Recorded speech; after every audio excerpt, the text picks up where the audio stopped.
This is how I bought a $1 million airplane that I practically got for free. I'm going to show you how I was actually paid up front for this airplane and how it will be free for the next 10 years. So let's get into the numbers. Although these airplanes are small, they're really expensive. The main reason for this is they are fast and have a ton of automations and safety features. Not only that, but COVID made a lot of people want to travel, which drove up the demand, which drove up the prices. But to me, the cost was worth it to pay more for an airplane because of the automations and safety features like the parachute. 2022 was the last year for accelerated depreciation. Trump put in place a law that says that you could depreciate all in one year certain types of things that you bought, such as equipment and certain types of improvements in real estate. Tax benefits. 2022 was the last year for accelerated depreciation. Accelerated depreciation basically allows you to buy certain equipment and write it all off in 1 year, which means that you can deduct it, but it's depreciation, so you can add it back in when your banks are looking at your income.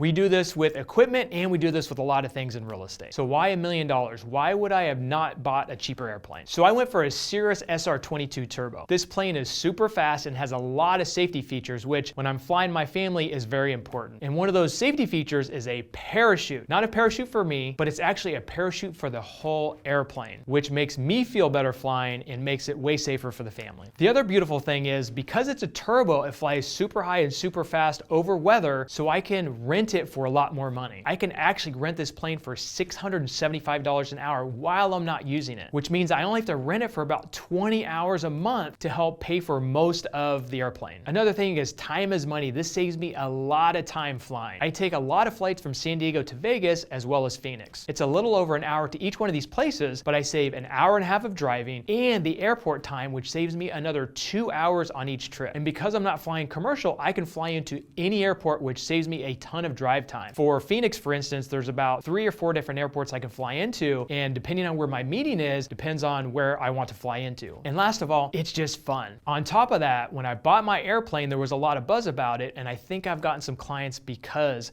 I have an airplane. Okay, let's dive into the numbers. All in all, this airplane cost me right about $1 million, just a tad under. Because of accelerated depreciation rules, I was able to write off 100% of the airplane in the first year. If you are a business owner and do not know about accelerated depreciation, you need to check it out. It has saved me over $1 million of taxes just over the last few years. 2022 is the last year that you can use accelerated depreciation. After that, it goes down to 80% in 2023 and down 20% more every single year after that until it's all gone. That means this airplane purchase saved me 37% in federal taxes, which is the highest income tax bracket you can have. So that comes out to $370,000. California state income tax is 12.3%, which saves me another $123,000. So the total for 2022 taxes saved was $493,000. Because I only had to put down $150,000, my net effect is a positive $343,000. So not only was this plane free, but I made $343,000 up front. I know, airplanes are not cheap. So I will tell you the cost to operate this airplane monthly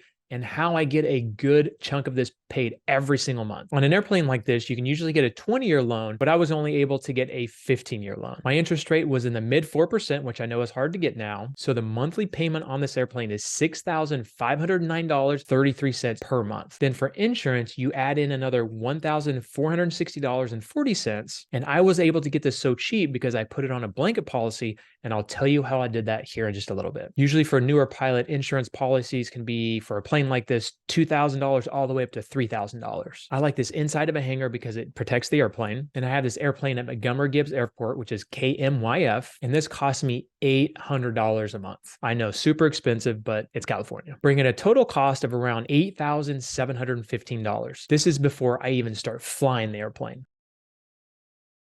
But if you do the math on this, if I was able to save $340,000 up front at $8,715 a month, that means that $343,000 paid for 39 months of payments. But honestly, there was no need to use that money in 39 months. And here's why. As I told you earlier, I'm able to get a good part of this monthly payment paid for. A lot of other people don't like people flying their airplane, but for me, I love it. Do you know why? Because they pay me a lot for it. As I mentioned, I can rent this airplane for $675 an hour. After management and gas, I net around $350 an hour. So I technically only need to rent this airplane for 25 hours any month, but that's before obviously maintenance. To show you how powerful this is, last month I had my best month leasing out my airplane and got a check for $19,567.30, which was my best month so far, but I typically don't get less than $4,000 a month. So let's say conservatively this averages out to $6,000 a month in income, which means my cost is $2,715. Then if I made $343,000 upfront on this airplane,